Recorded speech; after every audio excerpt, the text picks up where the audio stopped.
nini utaki kuoa? Umri huo sasa hivi unatakiwa uwe na mke. Kwa sababu sisi tunakuwa kwenye ndoa, tunaenjoy, tunakula bata. Kwa nini usioe?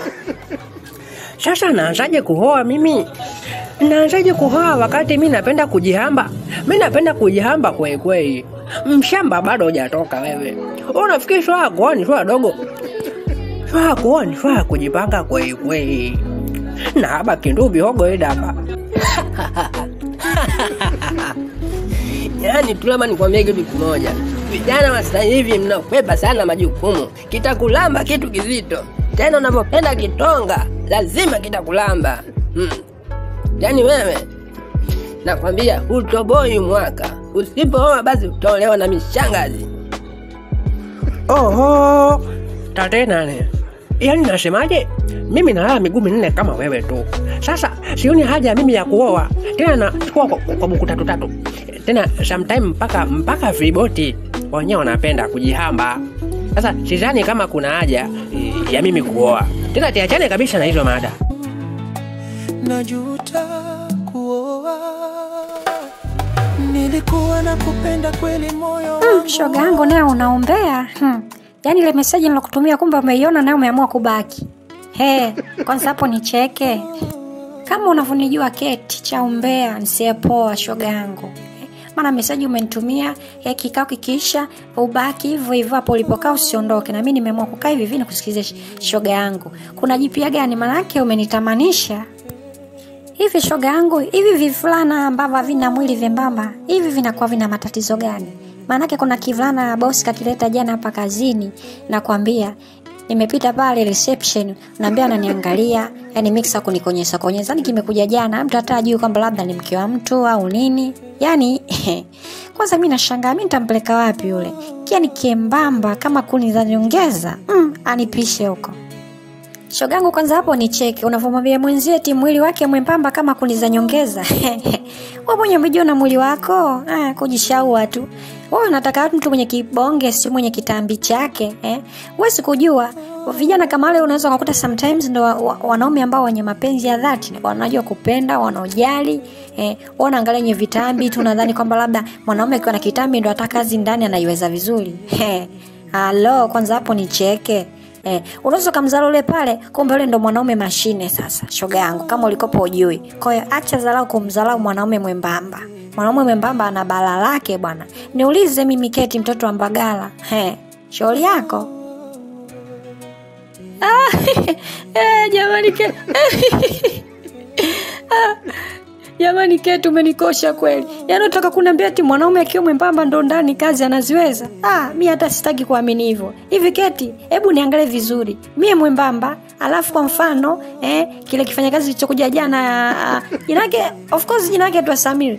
Afu mimi nipo naye mtu kama ule pale. Hebu angalia tunaonekanaje?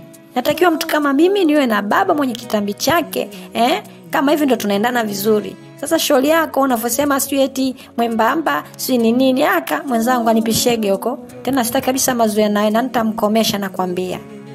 Alafu shoga yangu, umbea na kuangalia mazingira, shauri yako. Si unajua hapo ofisini kwetu hapa kuna kamera hapa. Mwisho wa siku bosi anatuita ofisini kwake kule anza kutuonyesha video zetu ambazo tuko tunaopiga umbea. Tujishikilie umbea kidogo, afu tuwe na akili zetu timamu.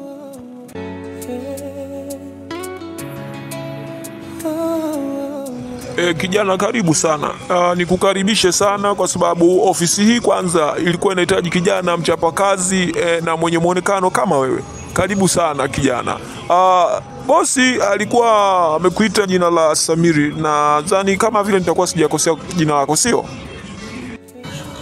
Naam, bila shaka mzee wangu. Jina langu naitwa Samiri. Nilikuwa nafanya kazi Arusha, lakini kutokana na nimefanyiwa masuala transfer, kwa hiyo niko hapa kwenye kampuni na nitafanya kazi yangu hapa nikiwa na wewe hapo mzee wangu. Kwa hiyo naitwa Samir, hujakosea. Kwa hiyo tutashirikiana vizuri tu hapa mzee wangu, usio na wasiwasi. Kwa kweli Samiri, limekuwa jambo jema sana kuwepo hapo ulipokuwepo, kwa sababu bwana, hapa kazini nilikuwa na changamoto.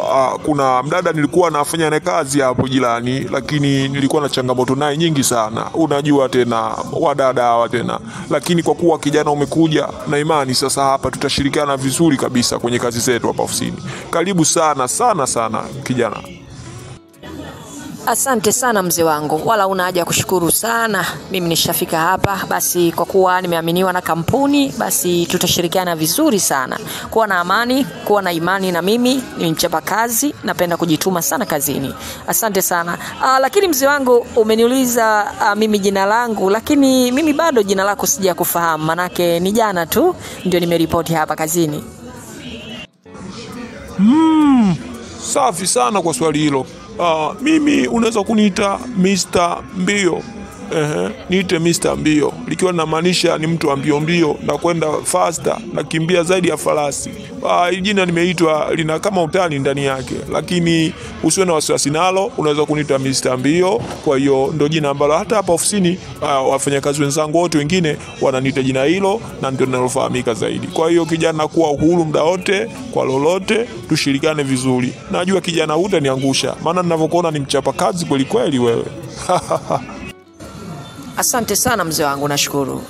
Tutashirikiana vizuri tu, uwe na amani, uwe na imani na mimi. Nilifikiri penzi ni furaha, lakini kumbe ndoa sio kila kitu. Najuta